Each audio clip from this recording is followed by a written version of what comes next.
We have much to celebrate in the relationship between India and the University of Edinburgh. And I'm delighted that this year our speaker in this headline event on India Day is Dr. Shashi Tharoor. Dr. Tharoor is a globally recognized speaker and author on the economics and politics of India, as well as on freedom of the press, human rights, Indian culture, and international affairs. Dr. Tharoor is currently serving as a Member of Parliament in India, a role he has held since 2009. Previously, he was Minister of State in the Government of India for External Affairs and for Human Resource Development. Dr. Tharoor also has an outstanding record of service internationally through his work for the United Nations between 1978 and 2007, where he rose to the rank of Under-Secretary General for Communication and Public Information. An acclaimed writer, he has authored 16 best-selling works of fiction and non-fiction since 1981, all of which are centered on India and its history, culture, politics, society, and foreign policy. He's also the author of hundreds of columns and articles in publications such as the New York Times, the Washington Post, Time magazine, Newsweek, and the Times of India.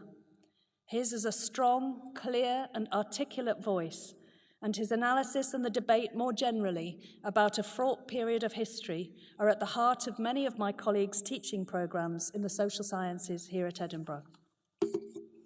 His talk today, Looking Back at the British Raj in India, will explore how the British Raj has shaped the narrative around India-UK relations. In his most recent monograph, Inglorious Empire, What the British Did to India, Dr. Tharoor provides a bold and incisive reassessment of colonialism. He stresses how important it is for us to reflect on history, and in his analysis, he draws out important lessons on how we might best move forward.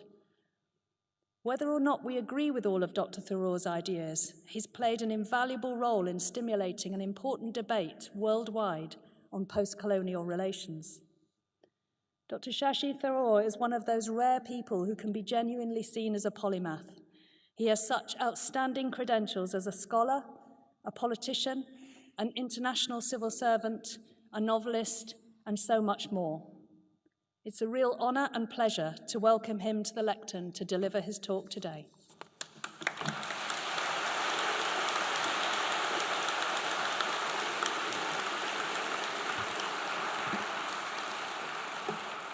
Thank you so much, Professor Meal and Principal O'Shea, distinguished members of the faculty, students, friends.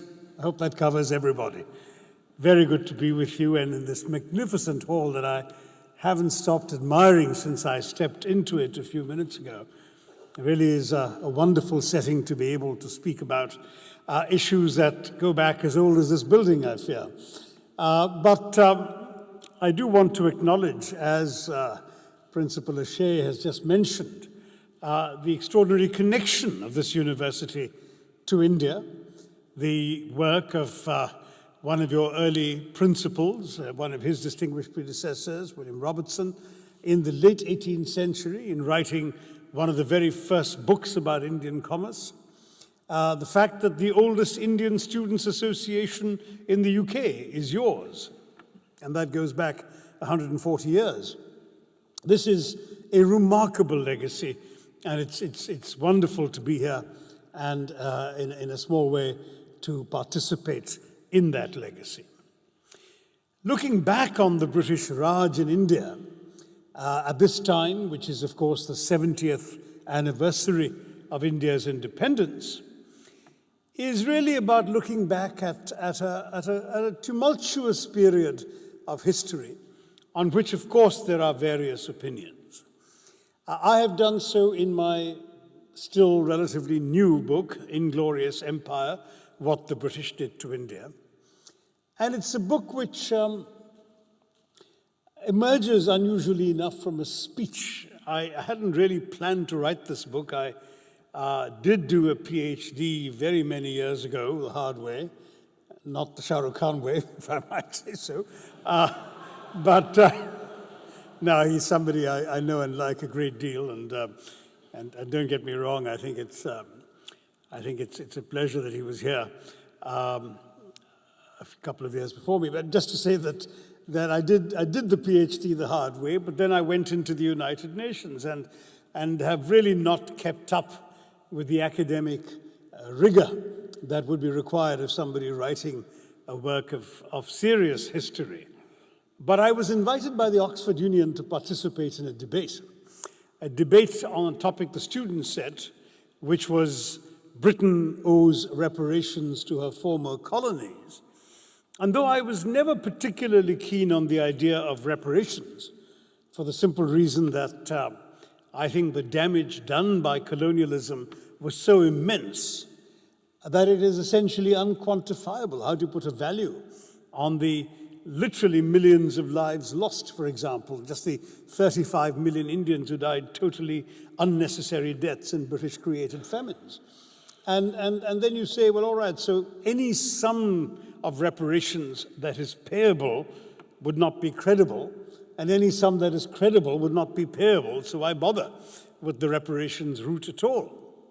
But I agreed to speak nonetheless because I felt it might be a good opportunity to lay out some of the basics about British colonialism in India that were in danger of being forgotten and eclipsed with a lot of the revisionist popular history that had reached the bestseller charts in the last decade and a half or so.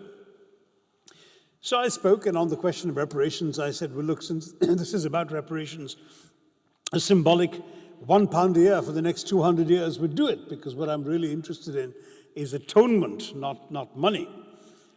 But when I made this speech, it seemed to have an impact on the audience because we won the debate rather handily. So many members of the audience went into the yes lobby that the post-debate reception had to be delayed for half an hour while they were counting the results. It was very gratifying. But I forgot about it, and then 3 or 4 weeks later, the Oxford Union posted the debate, or the individual speeches in the debate, on YouTube, and my speech went viral. We suddenly had an enormous frenzy with some 3 million people downloading it in the first 24 hours alone.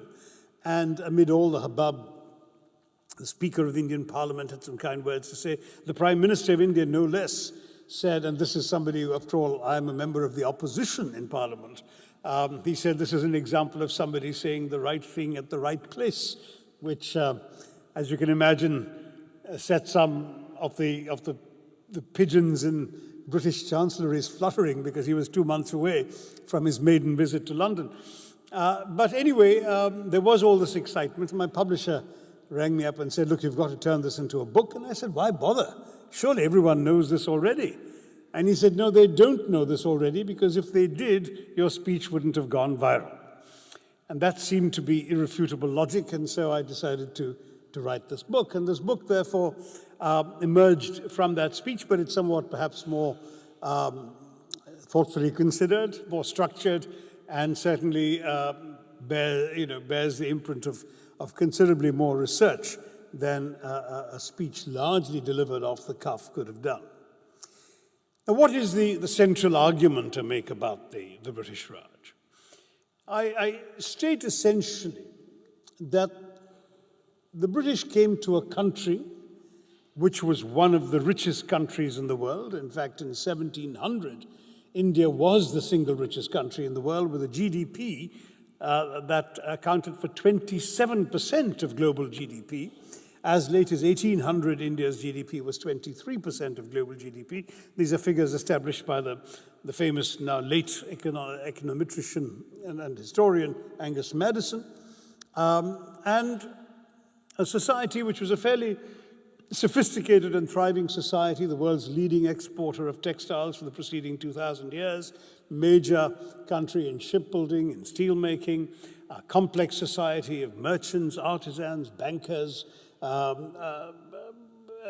many thriving cities, urban developments. It came to this country, and in 200 years of plunder, devastation, and loot, a Hindi word which the British took into their dictionaries as well as their habits, it reduced this country to a poster child for third world poverty. So that when the British left in 1947, this country was now not just poor, but 90% of its population was living below the poverty line. It left a country with a life expectancy of 27 and a literacy rate below 17%. So the story of these 200 years of devastation needed to be told and told whole, and that's what I've tried to do. But equally, I felt I had to take into account the various apologia for the empire that had been articulated by otherwise thoughtful historians like Professor Ferguson and others, more popular writers like Lawrence James and Andrew Roberts and so on, who argued that the British Empire was, in Neil Ferguson's memorable words, a jolly good thing with a capital J, capital G, and a capital T. And that it had laid the foundations for the globalization from which India was so greatly benefiting at the time that he was writing. So I decided, therefore, to take up the specific claims made for the benefits of empire and to refute them one by one. I can't obviously give you all of that in the time available to us. I'll try and give you a reasonably quick summary of the main points so that we can have an exchange in the Q&A to follow. And then if your curiosity is still not satisfied, do pick up the book, which I'll be signing at the end of the talk, and which has something like 30 pages of endnotes that point you to my sources for further clarification. So broadly, what did the British do? They came to this country, and the East India Company, which in its charter, by the way, explicitly was given by the British Queen the right to use force in pursuit of its economic aims, came to India, and the British have always had a great gift of timing. The Mughal Empire at that point was at its peak. There was a great deal of wealth about. The Emperor Aurangzeb in 1700 had revenues that exceeded those of all the crowned heads of Europe put together. His revenues alone were 10 times greater than those of Louis XIV in Versailles. That's how wealthy and opulent he was. But in the early 18th century, after Aurangzeb, the empire began to disintegrate.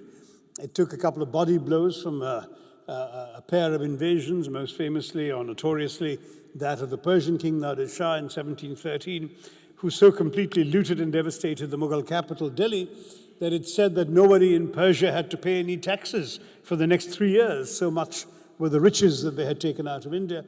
And this weakened Mughal empire.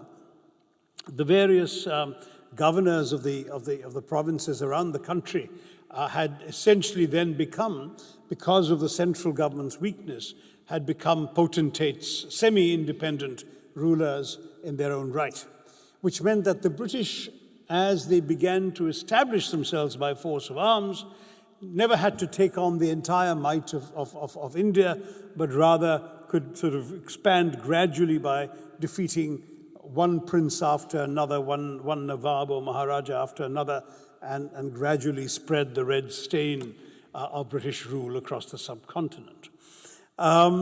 This they did, and what they did essentially then was to proceed to deindustrialize this economy. I'll just give you a couple of examples. The textile industry was India's great triumph because going right back to the days of the Roman Empire, India was a world-renowned exporter of textiles, particularly fine cottons, muslins, gauzes, linens. And there are accounts by Pliny the Elder of debates in the Roman Senate in which senators decry that vast quantities of Roman gold were being sent off to India because of the taste of their womenfolk for these fine Indian cloths. Not only that in the Roman Empire, but I found accounts in British writings, English writings of the 17th and 18th centuries of English shopkeepers trying to pass off shoddily made European cloth as made in India, because made in India was what had the cachet of being highly desirable, high quality cloth, sought after by the aristocracy of Europe as well as, of course, of England. There were the Dhaka gauzes, for example, said to be as light as woven air, so fine that you could pull an entire sari through a ring.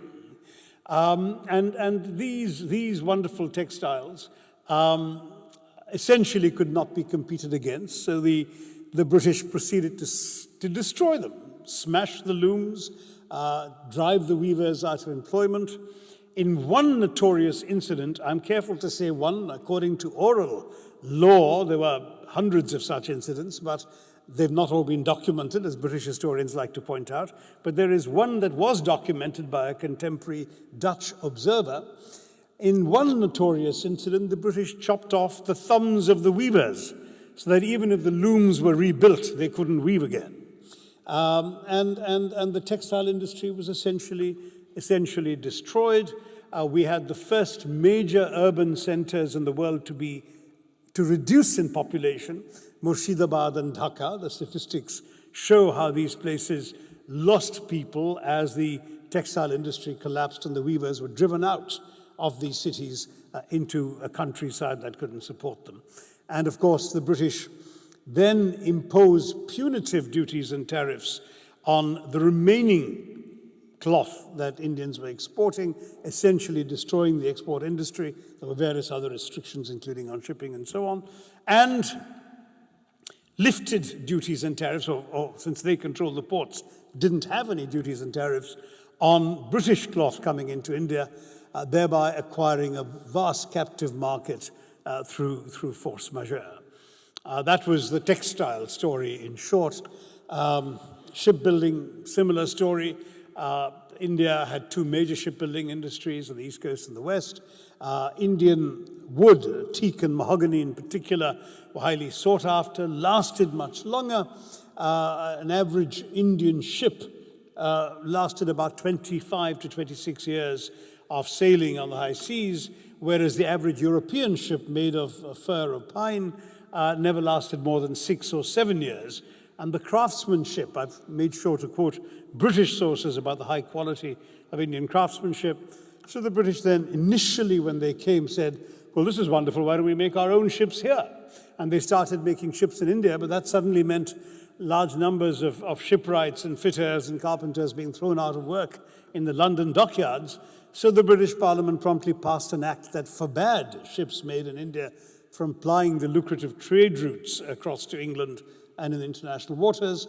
That pretty much killed the Indian shipbuilding industry. I'm giving you short summaries. There are somewhat lengthier versions of all of this in the book. Or the steel industry. India had invented an extraordinary steel-making technology called ukku steel. The Europeans can pronounce that, so they called it Wootz steel, W-O-O-T-Z. You could look it up, but it wasn't an East European word as it sounds from the spelling. It was a mangling of an Indian name. The technology was so highly sought after, the Arabs came and learned it to make what was known as Damascus steel. And when the English soldiers first killed Indians in their early battles, they made sure to dismount and steal the Indian swords because the quality of the steel was so much superior to anything they could actually get in Europe.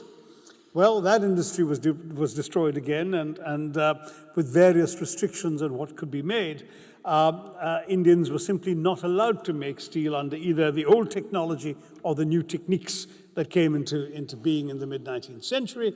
And I do tell briefly the story of how in the late 19th century, when the Indian industrialist Jamshedji Tata tried to manufacture steel through setting up a modern steel factory. He ran into such implacable British opposition to doing so that he spent about 20 years running around trying to get the various permissions required, was being denied throughout at every stage. Finally, he did succeed in getting the permission, but by that time he was so old that the first steel ingots were produced under the stewardship of his son. But anyway, at that time, a senior imperial official, the then chairman of the railway board, sneered that he would personally eat every ounce of steel that an Indian was capable of producing. I only regret the gentleman didn't live long enough to see the descendants of Sir Jamshedji Tata buy the remnants of British steel when they bought Chorus a few years ago. Might have given him a bad case of indigestion. But I mention these not to belabor the point, but just to say that India was systematically deindustrialized, since, of course, the counter-argument that is often made is, look, it's not our fault. Your textiles were all handloom, your steel was an old-fashioned technology, your shipbuilding was all wood. You just missed the bus for the Industrial Revolution. Well, I'm sorry, we missed the bus because you threw us under its wheels. The fact is that when you are the world leaders in the prevailing technology of the time, you are able to do well enough to buy whatever new technology is invented thereafter. And there is no question that India would have been able, as other countries did, to buy into the Industrial Revolution had it been free and allowed to do so. That's on the deindustrialization argument. But what else? You had rapacious taxation, so rapacious that contemporary accounts, and in all fairness, the historical record has been meticulously maintained by the British. You've got House of Commons testimony in repeated hearings in the late 18th century all the way up to the mid-19th century, in which you can read detailed accounts of how the East India Company's officials behaved. And by the way, don't buy the myth that this was just a corporation ruling India and not Britain.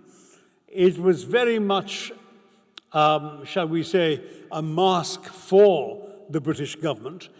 First of all, from 1774 onwards, the East India Company operated under a board of supervision of the Houses of Parliament. Secondly, some 28% of the shareholders of the East India Company were MPs. And thirdly, all the top officials were not only part of the British establishment, but were appointed with the knowledge and consent of the British government. So, for example, Lord Cornwallis, after surrendering to George Washington in Yorktown, was deployed to Bengal to be governor of Bengal. So there's no real distance between British colonial imperial governmental authority and the so-called corporate authority of the East India Company. It was British rule by in another form or wearing another mask. So anyway, you can read the accounts of their taxation policies, for example. Not only was their taxation more onerous than that of the most rapacious of those that preceded them, so onerous, in fact, that there are innumerable accounts from British sources of Indian peasants fleeing the lands controlled by the British into the still remaining Indian-ruled states, where they'd lead a more decent life. But what was worse was that the taxation was exacted pitilessly with ruthless means of enforcement, including torture, as well as with absolutely no exceptions made, because, of course, the British did everything by the book. So whereas Indian rulers could be pretty nasty too and levy taxes on people, if there was a drought, for example, or if there was a death in the peasant's family or a wedding in the peasant's family, what would happen is that the taxes would be reduced or waived or delayed or postponed. That kind of flexibility was always implicit in Indian culture. There was no room for that kind of flexibility in British culture. Everything had to be literally by the book. You will pay 85% of your crop as tax or whatever, and indeed the rates were often as high as that. And if you didn't, some of the tortures and exactions were so severe that when an account of what was done to people who couldn't pay the tax was read out in the House of Commons. In one famous incident, the playwright Sheridan's wife, Sheridan was a member of the House of Commons, swooned in the gallery on hearing how horrible her countrymen were in India and had to be carried out bodily, and this was reported in the papers at the time. So you're looking at some pretty awful behavior. But taxation was just one aspect of it. Look, for example, at famines. Now, India had had droughts before, but people had rallied around to save those who were starving or help prevent them from starving or give them charity if they were starving. A long tradition of helping those who needed food, which is why, for example, for 2,000 recorded years of Indian history before the British came, you have, not 3,000, I beg your pardon, you have accounts of monks, whether Buddhist, Jain, or Hindu monks, going from door to door with a begging bowl, asking for food and routinely being fed. This was the normal custom in the culture. But what happened in this particular instance was that when the British came, they operated, whether in India or indeed in Ireland, on 4 sets of principles. The first was, do not give charity, because charity encourages idleness. So there was simply no question of helping people just like that. You all remember Charles Dickens's workhouses for the poor. You had to work for your money, there was no charity given. Second principle was the free market must prevail. So if you're buying grain to fill the bread baskets of London from places where there is a drought and there isn't enough grain to go around, and by your buying the grain, you're driving up the price of the scarce grain there is beyond the capacity of those who need it, who are starving, to buy it, well, tough. That's the law of the market. You buy the grain and take it off to London. Third principle was the Malthusian one. That is, as Malthus said, that if the land cannot sustain the population that's trying to live off it, then people must die. That's how the natural population balance will be reasserted. Let them die. And the fourth principle was Victorian fiscal prudence. That is, do not spend money you haven't budgeted for and never budget for a famine. So the result was an appalling situation when, in these 200 years of British rule, you have recorded evidence for at least 35 million people dying systematically as a result of British policy. And it bookends the entire British Raj. In the first famous famine of the British Raj, the Bengal famine of the 1770s, 1/3 of the entire population of the province of 6 million people died.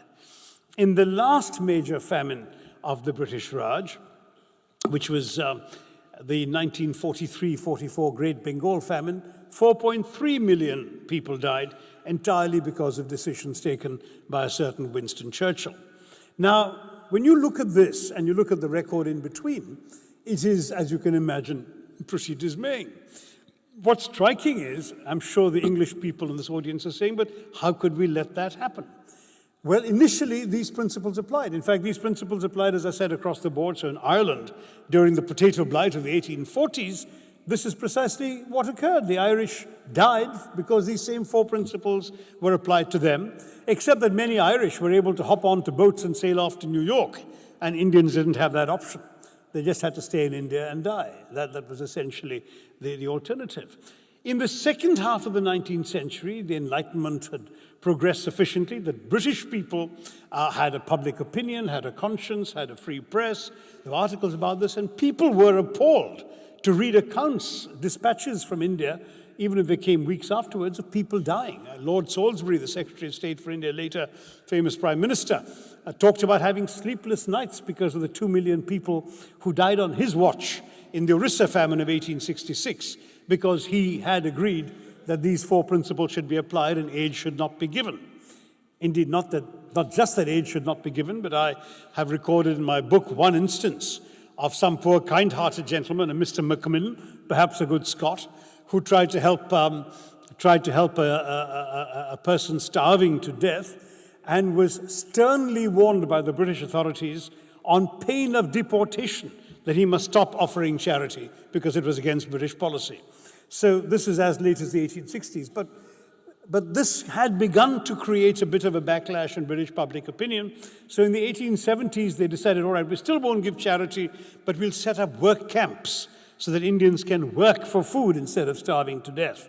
And when they did that, as Professor Mike Davies has recorded in his marvelously and painful book, Late Victorian Holocausts, the rations given to the inhabitants of the occupants of these work camps people who had to work and toil in order to keep body and soul together, the rations given was less than half of what Hitler's Nazis gave the inmates of the Buchenwald concentration camp before sending them off to the gas chambers. So that was British colonialism at its peak. And what about the Great Bengal Famine? I should tell this story, if for no other reason than that it will shock some of you. The Great Bengal Famine occurred because, indeed, there was a drought in Bengal and supplies of grain were not available. People started starving. But Churchill had ordered that food should be procured from Bengal and shipped off to Europe, not just to aid the war effort, in fact, not to aid the war effort immediately, but to increase reserve stocks in Europe in the event of a future possible invasion of Greece and Yugoslavia. So grain was sent off from Bengal, prices became unaffordable, people started dying. The British official, this is the 1940s after all, wrote to the Prime Minister, Mr. Churchill, saying, your decisions are causing people to die. Churchill's response was, I hate Indians, they're a beastly people with a beastly religion. It's all their fault anyway for breeding like rabbits. I mean, these are exact quotes, by the way, word for word. More people continue to die, the death toll started mounting. Ships laden with wheat from Australia were docking at Calcutta port, and the British officials wanted to disembark the wheat to save lives. Churchill said no, the ships would sail on to Europe for these buffer stocks, these reserve stocks. More people died. The figure kept mounting. It reached 4.3 million. When conscience-stricken British officials in Calcutta sent a memorandum to the Prime Minister in Downing Street about the consequences of his actions, that literally millions were dying, Churchill wrote on the margin of the file, why hasn't Gandhi died yet? And this is the man whom the British expect us to hail as some sort of apostle of freedom and democracy. As you can imagine, the very thought sticks in my craw. So that is the British record on famines. And there's more in the book, but I won't belabor too many points because I do want to leave time for an exchange with you. That's the best part of being in a university. But let me talk briefly about some of the arguments that are made for what the British did for India rather than to India. One example that is often cited is that India was unified because of the British, that there wouldn't be an India today except for British rule. First of all, the very premise is laughable because there had been an idea of India, Bharatvarsha, the land from the Himalayas to the oceans, going back to the Rig Veda, which is about 1500 BC, a good 3,000 years or more before the British got there. But what is more important was that successive Indian rulers had tried to consolidate the entire territory of today's India, and indeed more, including what's today Pakistan and Afghanistan, in their empires, and two had pretty much succeeded. The Maurya Empire under Chandragupta Maurya and Ashoka controlled about 90% of the entire subcontinent. In the 4th century and 3rd century before Christ.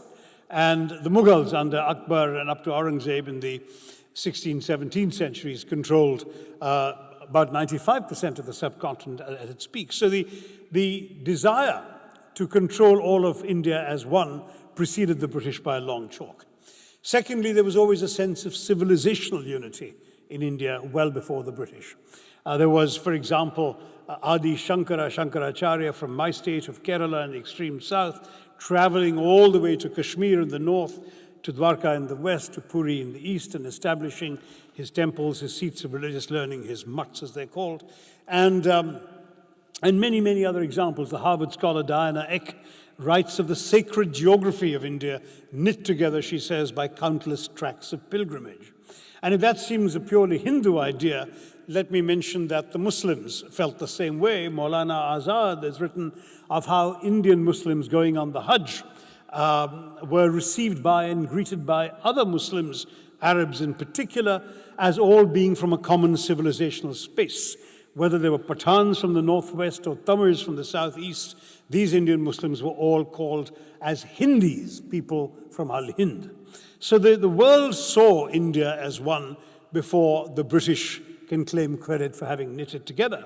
But what the British actually did was to divide it, because what they did was to essentially create the seeds of what became the destruction of this 3,000-year-old idea of India in a policy that was explicitly minuted. A wonderful thing, as I said, about British oppression is all these things are always written down. Lord Elphinstone, after seeing Hindu and Muslim soldiers fighting side by side and under each other's command, under the banner of the enfeebled Mughal monarch, against the foreign oppressor, in the so-called Mutiny of 1857, the Indian Revolt, he wrote a memo in 1858 saying, "Divide et impera" was the old Roman maxim, and it shall be ours. And of course, all of you good scholars in Edinburgh know it wasn't just a Roman maxim. It goes before the Romans to the Macedonians. It was Philip II of Macedonia who came up with the "Divide et impera" phrase. But the British were the first to apply it in India, and they did it very systematically. Divide and rule became their ruling credo, and they decided that the basis of divide and rule must be religious, and there must be a conscious, deliberate attempt made to foment separate religious consciousness amongst the communities of India to prevent united opposition to them. And they did this systematically. They did it, as I've documented it in great detail in the book, sometimes through intimidation, sometimes through granting of favors, and sometimes through outright bribery. One of the more amusing episodes was how, when they partitioned Bengal in 1905 to create a Muslim-majority province in the eastern part of Bengal, the Muslim nobleman of Dhaka, Nawab of Dhaka, who was an Oxonian, absolutely refused and said, "Certainly not, this is a beastly idea, I shan't stand for it." So they slipped him £100,000 and he changed his tune. So that was the way in which these ideas were advanced. They went right through. When the British grudgingly granted very limited franchise in elections for a limited number of people to a limited number of seats in the Viceroy's Council and in provinces, so limited, in fact, that only 1 out of every 250 Indians had the vote. They still did so on the basis of separate, religiously separate communal electorates. While England would never have thought of, say, giving the Jews of Golders Green their own electoral list, in India, Muslims could only vote for Muslim candidates for seats reserved for Muslims. So this was a way of ensuring that people thought of their interests in religious grounds and thought of their political identity in religious grounds. So when the Indian National Congress, established in 1885, tried to represent all Indians, in fact, if you look at a list of their first 20-odd presidents, first 20 years, you'll find Christians, Parsis, Muslims, and Hindus all presiding over the Indian National Congress. And these were largely genteel Anglophile lawyers who were writing decorous petitions seeking the rights of Englishmen for the Indians. Nonetheless, what the British did was to actually set up and encourage the setting up of a rival body, the Muslim League, organized on religious lines, rather than co-opting the one body there was if they were serious about any notions of responsible self-government. I've been given the signal that it's time for me to begin to start wrapping up, so I won't go into the other examples until we get to our Q&A, but if any of you is interested in, for example, some of the other alleged benefits of British rule, and I will give one more. The fact is that in every single case, anything you can point to that India can claim as a benefit, it is without exception something brought into India in order to serve British interests, enhance British profits, or improve British control. No other purpose. There is not one thing that was actually given to India to benefit Indians. And I'm very happy to explain that in more detail when the time comes up. I'll give you one example which is too often cited to be left out of this talk, and that's the railways. One of the things I always find people falling back upon is, well, at least we gave them the railways. Well, yes, I mean, you couldn't really take all the tracks out of the ground, could you, and take them off. But anyway, the fact is that the railways were brought in explicitly for two purposes. One was to extract resources from the hinterland and ship them to the ports to take them off to England. And the second was to send troops into the interior to quell any popular unrest. But what's more striking is that even the building of the railways was a gigantic colonial scam. What happened was that the British guaranteed to investors in the Indian railways double the dividends, double the profits that they could make on any other British government investment at that time. In other words, you got double the rate of return on the highest returning British government securities. It was the most profitable thing you could invest money in between the 1840s and the 1870s was the Indian Railways. So you got the British making big profits, and all the costs were paid for by Indian taxpayers without exception. It was described at the time as private profit at public risk, except that the private profit was all British and the public risk was all Indian.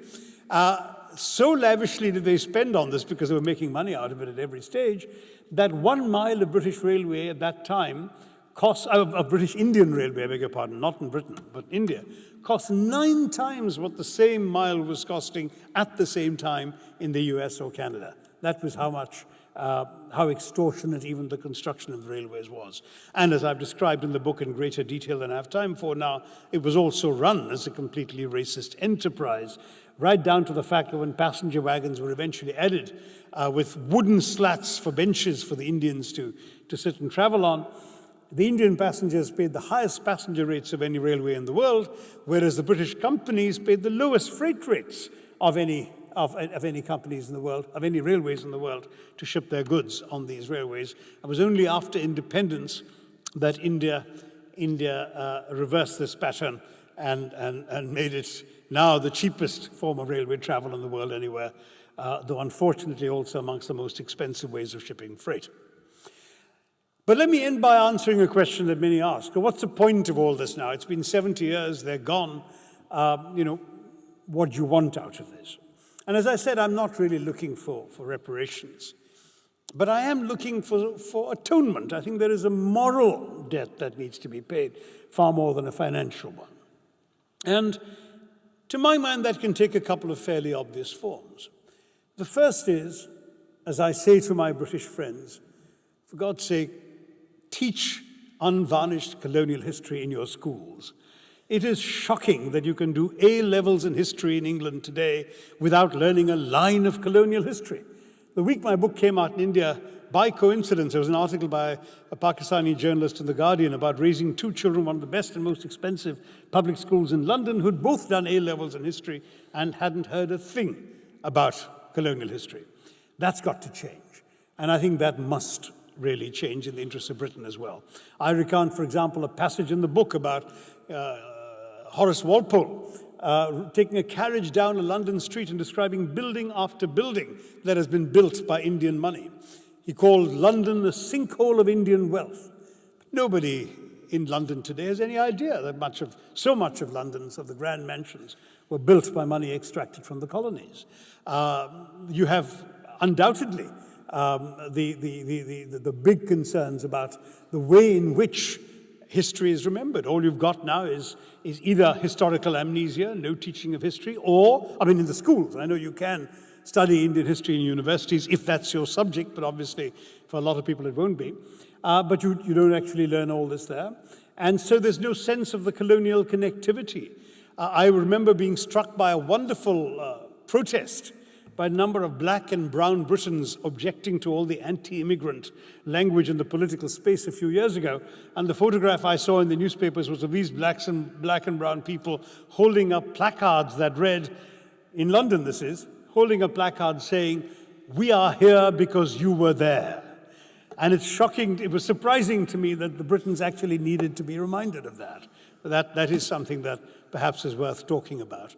The other thing worth talking about is the fact that in a country overflowing with museums, London is a capital littered with museums. One thieves' market after another. Every single thing practically in all these museums was purloined from some colony over the last few centuries. There's even an Imperial War Museum, but there is no museum to colonialism. There is nothing where a school child or a tourist or a visitor can go and see the whole story of what Britain did and gained from the various parts of the world it ruled. As I said in the Oxford debate, yes, the sun never set on the British Empire because even God couldn't trust the Englishman in the dark. But that's because they were there helping themselves to everything they could find in all these places around the world. And it would be good if a museum were constructed to show it. It'd be good if there were monuments. It's striking that in the heart of London there is a statue to the animals that fought with the Allies in the 2 world wars. But there is no statue to the Indian soldiers who fought in the two world wars. 1.3 million Indians fought in the First World War, 1.7 million in the Second World War. Over 150,000 Indians perished in defense of Britain's freedoms. And no statue. I mean, it's really quite remarkable, actually, when you think about it. I think in the First World War, more Victoria Crosses were won by Indians than by British soldiers. There were the famous Battle of Ypres, which stopped the German advance at the very beginning of the war when Britain was otherwise unprepared to resist the advance. Here you have Indian soldiers sailing to Egypt, who were suddenly diverted onto Belgium because war had been declared, and who were able to stop the German advance in Ypres and Neuve-Chapelle. You've got all these stories that are essentially unknown in Britain today. And I think, again, that needs to be told. But it's not just about remembering. The remembering is important. I'm always saying to young Indians, if you don't know where you've come from, how will you appreciate where you're going? And I think that's true for British young people too. But it's something more. And that's perhaps the difficult part with which I'll conclude. I think that one essential form of atonement is an apology. Now, I know many Britons will say, but why should we apologize? We haven't done anything to the Indians. What's more, there's nobody really alive today who profited much from the British Raj or did anything to the Indians. And in any case, there's nobody alive in India today who directly, suffered at the point of a British bayonet or whatever. So why should we apologize? To which I will point to two counterexamples. First, the German Chancellor Willy Brandt sinking to his knees in the Warsaw Ghetto in the 1970s in apology for what the German Nazis had done to the Polish Jews. Now, Willy Brandt was a social democrat. People like him had been persecuted by the Nazis. He was completely innocent of any taint of Nazi wrongdoing. But he felt, as the embodiment of the German state, that it's never too late to do the right thing, that he needed to apologize on behalf of the German people. And the second example I would point to is from somebody you honored in this university just a year or two ago, Justin Trudeau. The Prime Minister of Canada apologized to the people of India in the Canadian Parliament for one incident, the so-called Komagata Maru incident, when a Japanese ship, the Komagata Maru, laden with Indian refugees fleeing British rule, was turned away at gunpoint from the port of Vancouver, and pretty much everybody on board later perished either on the high seas or at British hands when they landed. And that was not a direct crime in that Canada didn't actually kill people, but because they contributed indirectly to their deaths and they turned away asylum seekers, Trudeau felt it was right to apologize. That's something that Britain has never done. And I have the perfect occasion to suggest, because on the 13th of April 2019, you will have the centenary of the single worst atrocity of the British Raj in India. Not the worst in terms of numbers of people killed. The British killed some 100,000 people in Delhi alone in 1857-58 in putting down the so-called mutiny. But in terms of everything that happened around it, and I'll take 5 minutes just to tell you that story and I'll end and take your questions. What the British did was, as I said, India supported them in the First World War, and they said that they would accept this support, which, by the way, wasn't just the 1.3 million soldiers. It was vast sums of money from a starving country, money paid for not just by the treasuries of the Maharajas, but by poor Indian taxpayers at the time when the Spanish flu had taken a larger toll in India than any other country because our public health under British rule was in such bad shape. But India also supplied food, clothing, uniforms, carts, pack animals, and even rail lines ripped out of the ground to go and aid the war effort in Europe and Mesopotamia. And they did so because the British promised them responsible self-governance at the end of the war. And Indian leaders, including Mahatma Gandhi, who called for support for the war effort, assumed this meant dominion status, which was what the so-called white Commonwealth countries like Canada, New Zealand, Australia, and South Africa enjoyed at the time. Well, perfidious Albion broke its word, won the war, and didn't keep its promise. Not only no responsible self-government, but, in fact, Britain chose to reimpose the wartime era prohibitions on freedom of the press, freedom of assembly, freedom of speech, and so on. Whereupon protests immediately broke out across British India. The British responded by declaring martial law. They didn't use the word, but they sent British generals and soldiers to quell unrest throughout British India. And a man called Brigadier General Reginald Dyer showed up in the Punjab town of Amritsar to keep the peace there, declared that people could not assemble in groups of more than 5, but he didn't realize, or he'd overlooked, that this was the Punjabi spring festival of Baisakhi. And in fact, large numbers of people, both from Amritsar and from the surrounding villages, had gathered to commemorate Baisakhi in a walled garden, Jallianwala Bagh, with just one gate, one entrance to it. And these were men, women, and children, in fact, large numbers of women and children. There was song and dance and speechifying, and maybe some of the speeches were hostile to Britain, but there certainly wasn't a single weapon in sight. Dyer heard these people had gathered. He marched there with his soldiers, didn't ask them why they were there, did not order them to disperse, did not even fire a warning shot. He just ordered his soldiers to assemble at the gate, the sole entrance and exit to the garden, and to open fire on these unarmed civilians. 1,650 bullets were fired, and Dyer proudly boasted not a single bullet was wasted. As the wailing, screaming crowd rushed to the exits, as Dyer proudly told a Inquiry Commission later, they made easier targets, that's why I put my soldiers at the gate. Every bullet struck somebody. The British acknowledged 379 dead. The Indians claim the figure was over 1,000, but certainly the bullet marks still stand. It was a horrendous massacre. But worse was to follow. Not only were these people killed, and others deeply wounded and maimed, but Dyer barricaded the gates and left the dead, the dying, and the wounded to rot for 24 hours in the hot April sun. Those still alive were wailing piteously for water, and their families standing at the gate couldn't go in and help them. Dyer ordered Indians to crawl on their bellies on a side lane, and if they so much as lifted their heads were bashed in by British staves. After all this, as you can imagine, there was an uproar, there was a commission of inquiry, the House of Commons censured him. The House of Lords, however, not only exonerated him, but praised him.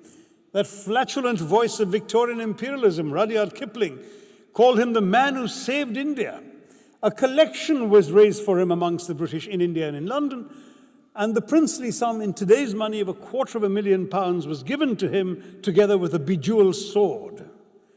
This entire package of events, the ingratitude for the support in the war, the betrayal of promises, the cruelty of the massacre, the indifference to Indian suffering afterwards, the racism that accompanied it, and then the self-justification and exoneration of the man, all of this put together makes Jallianwala Bagh the single worst atrocity of the British Raj in India. Now, can you imagine if on the centenary of that event, a member of the British royal family, because everything after all was done in the name of the Crown, and no politician from Britain is likely to do this, but if a member of the British royal family were to come to Amritsar, and ideally, like Willy Brandt, sink to their knees and beg forgiveness or express remorse and seek or even apologize for the horrendous wrong that was done in that incident 100 years earlier on that spot, and by extension for all the wrongs of 200 years of British rule, think what an extraordinary message that would send and what a cleansing effect it would have on the indelible stain of 200 years of British colonialism in India. I rest my case. Thank you very much. I'll take your questions.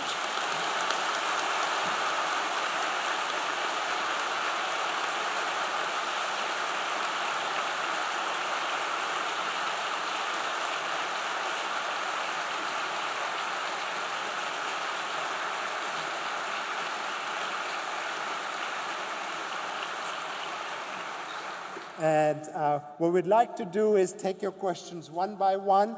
And as you ask your questions, please keep your questions as questions. Identify yourself and your affiliation. Thank you very much. How about this person? There's a mic coming to you. Good afternoon, Mr. Tharoor. My name is Osama Qamar, and I'm from Pakistan. You've argued time and again that Britain has a moral debt to pay reparations to India. But year 1948, RBI owed 75 crore rupees to Pakistan, which Gandhi, whose birthday is today, went on a hunger strike for, and only the first installment of that has been paid by India till date. Don't you think that India is actually following the footsteps of its colonizers right now? Well, in fact, as you know, Gandhiji thought that the entire amount ought to be paid, and that was the theme of his last hunger strike. But as you probably also know, Nehru and Patel did agree and did pay the amount. So I'm a little curious as to where you get the impression that the full amount is not paid, but no doubt we'll both have to check our sources. To the best of my knowledge, it was all paid in 1948. Yeah. 55 crores was the exact amount. Yeah. Hello, my name is Sonali Misra. I'm from Delhi, India. And I have this question. What is your view regarding the post-colonial mindset with regards to the English language? To give a bit of context, I studied English literature at the top arts college of India, Lady Shri Ram. And I'm over here studying creative writing in English because my ultimate aim is to be a published author in the English language, which sadly I'm now most comfortable with as opposed to Hindi, which is my mother tongue. So what is your view regarding it? Well, it's a very interesting question because, of course, we're both in the same boat, and I've just addressed you in English. So I'm not quite sure that any of us can get off the hook. To begin with, the British had no intention of teaching English to the entire Indian masses. That was simply not their plan. In fact, they had no intention of spending that kind of money to begin with on Indian education. Will Durant, the American historian visiting India as late as 1930, was appalled to discover that the entire expenditure of the British government in India on education, from the lowest levels to the highest university, amounted to less than half the high school budget of the state of New York. So it really, which had 1/10 the population. So very clearly, the British were not interested in massive education.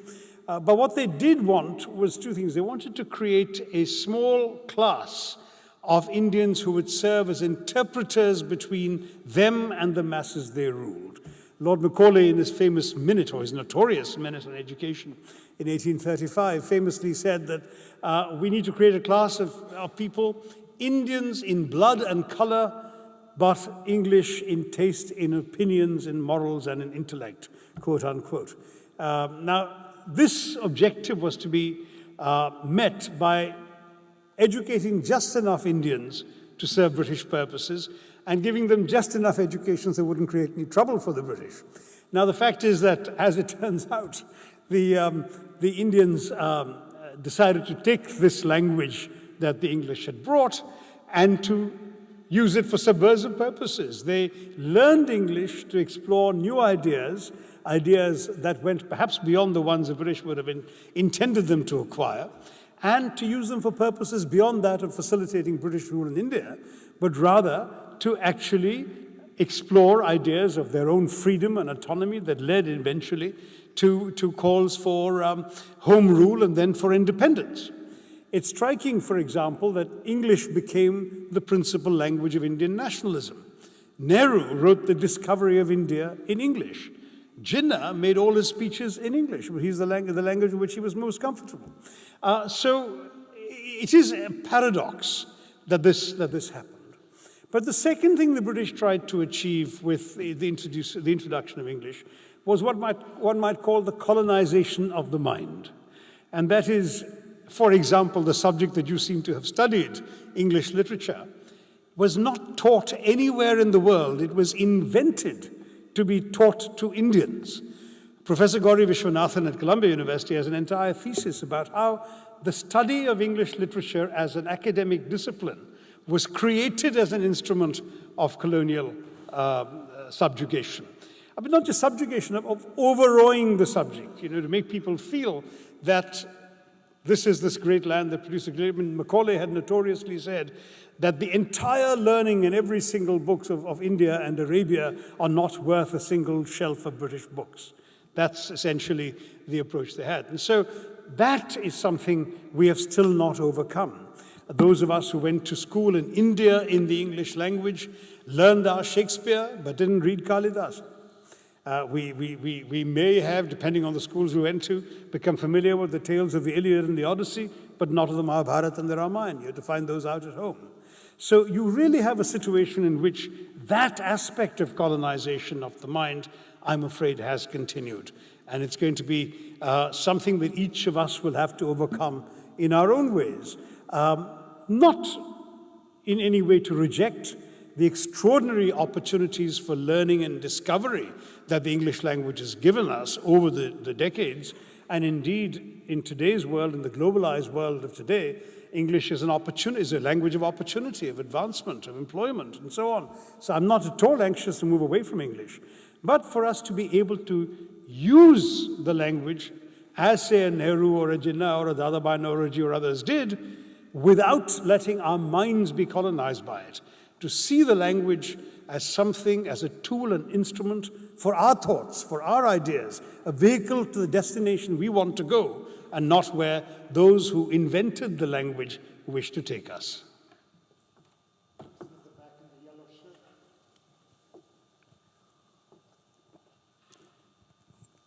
Good afternoon, Dr. Tharoor. My name's Abhishek Rakheja, and I'm from Bhopal in India, and I'm finally a politics student.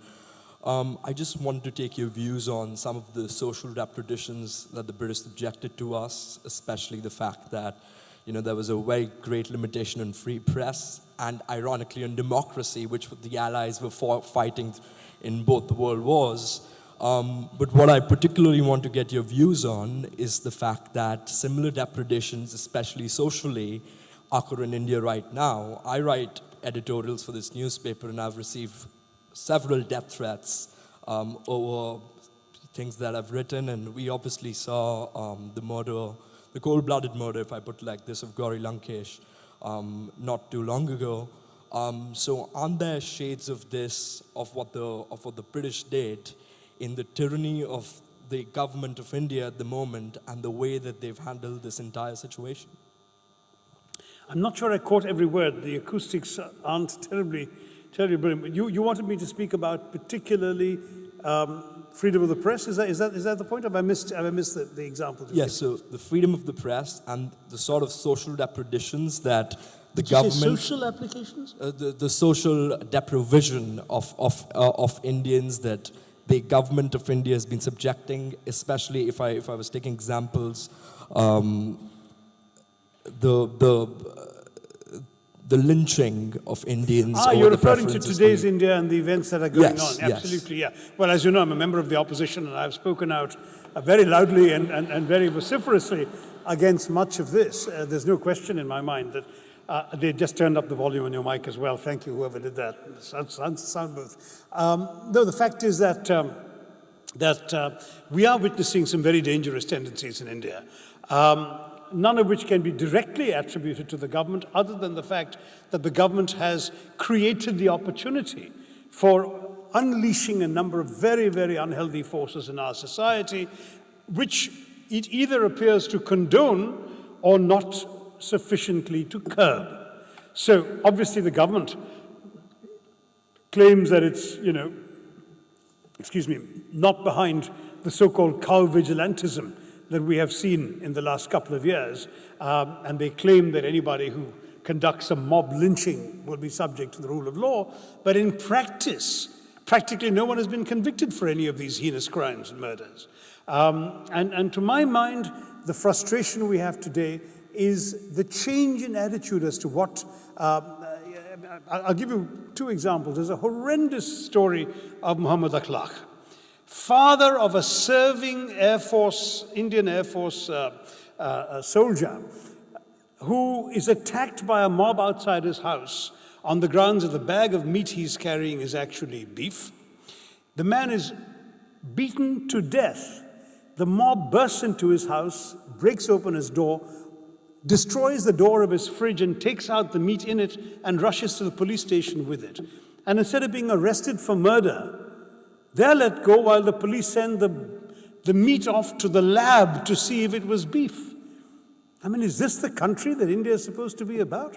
As it turned out, it wasn't beef, but even if it was, is that grounds to allow a mob to murder an innocent human being? I mean, this is the sort of thing that the atmosphere that has been, that in so many ways has been allowed to prevail in parts of the country under the rule of our present government is something that is completely I'll use the word foreign to the essence of India. This is not the way we've lived for millennia. I mean, and the last thing I want to see happening to my country is for it to turn into a Hindu Pakistan, with all reference to the Pakistanis here, who have their own battles to fight at home. So the short answer is, if that was your question, then of course I sympathize with you. Gauri Lankesh, one of the last things she did before she was shot was to retweet a tweet of mine in which I had shown a group of Kerala nuns performing an Onam Tiruvonam dance and talked about this is what Kerala's pluralism and secularism is all about. And she had talked about that in her Facebook post, and a couple of hours later she was shot. I mean, I feel her loss very keenly despite never having known her as a person. This is, to my mind, a very, very, very dangerous indication of the kinds of forces that have been unleashed by our government's refusal to take stern action against them.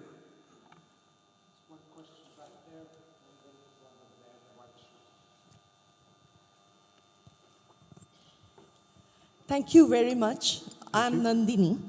I'm from Calcutta, but I have adopted Edinburgh as my second city. If you can... go on, sorry.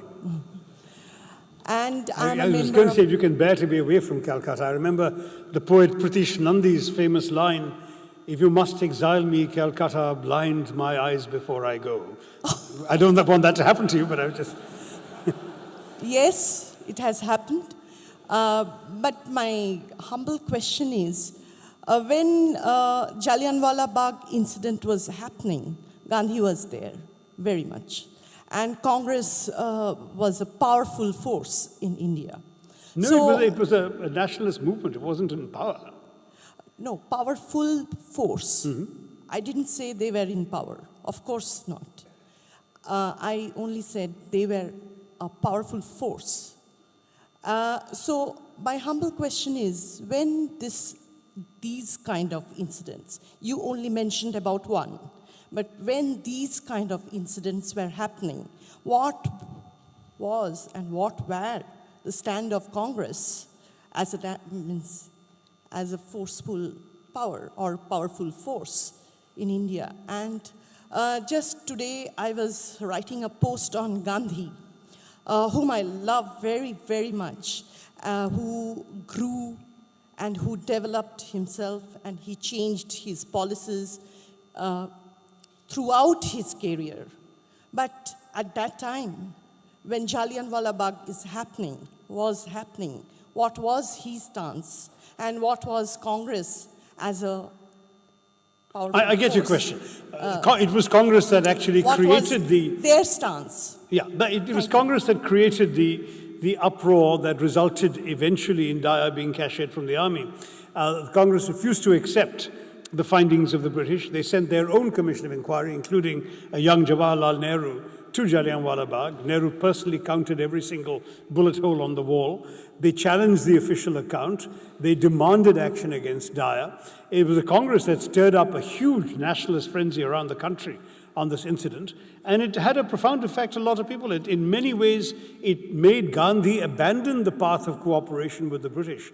He would never again call on Indians to support the British war effort. In the First World War and in the Boer War before that, he had asked to support the British. In the Second World War, he called the British to quit India, leave India to God or to anarchy, as he said.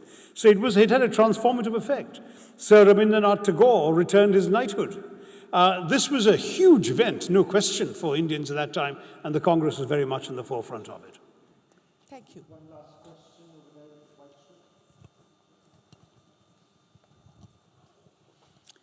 there. JP, I think you've been biased against that side of the room. Give something. There are lots of hands on that side. Back of those. Go ahead. Thank you for the speech. My name is Manish. I used to study economics at the university. I graduated last year. So my question is, and I'll quote one of your writings from the great Indian novel, India is a highly developed civilization which is in an advanced state of decay. Might have missed a few words there, but do you think, and I get where this, or at least part of the decay comes from after your speech today. I think it shed some light on that decay. Do you think we're doing enough today to undo the decay? Well, firstly, that line is the privilege of the satirist. It's from the opening paragraph of a satirical novel, so you do realize that one is allowed to poke fun in that process. I mean, one could argue that we already are doing a great deal. The book was published in 1989. 91, our liberalization started. We took steps to actually overcome the decay. And I think, literally in everything from the gleaming new airports to some of the gleaming new policies that have been instituted in the last 25 years or so, arguably that sentence could not be written with the same sort of impact today as it would have had at that time when it was manifestly, visibly true everywhere around. But for you to say, I get where this is coming from, my speech was not so much about that. My speech was essentially, we are very much a forgive and forget culture, aren't we? And I'm saying to the Indians, forgive. By all means forgive. You must forgive. Because not forgiving is bad for you. Nurturing hatred and bitterness actually hurts the hater far more than the hated. But I'm saying forgive, but don't forget. I just want people to remember. You can remember the past, embrace the past, but leave it in the past. I am not asking for this to come in, for example, and affect our relationship with Britain today. I think that today's Britain and India are two sovereign equal nations. We don't need to have a chip on the shoulder about each other. We have a mutual language we can talk to and on top of talk to each other in. Our economies are roughly the same size. So this is not about today's India-British relations. I think we can leave that behind where it was, but we need to know. Just as every individual would like to know a little bit about their parents and where they came from, maybe their grandparents, a society should know about its past. It's part of who we are today, what we were before. And that's the reason. So it's the satire apart, this speech and this book is not about that idea. It's merely about let's forgive, but let's not forget.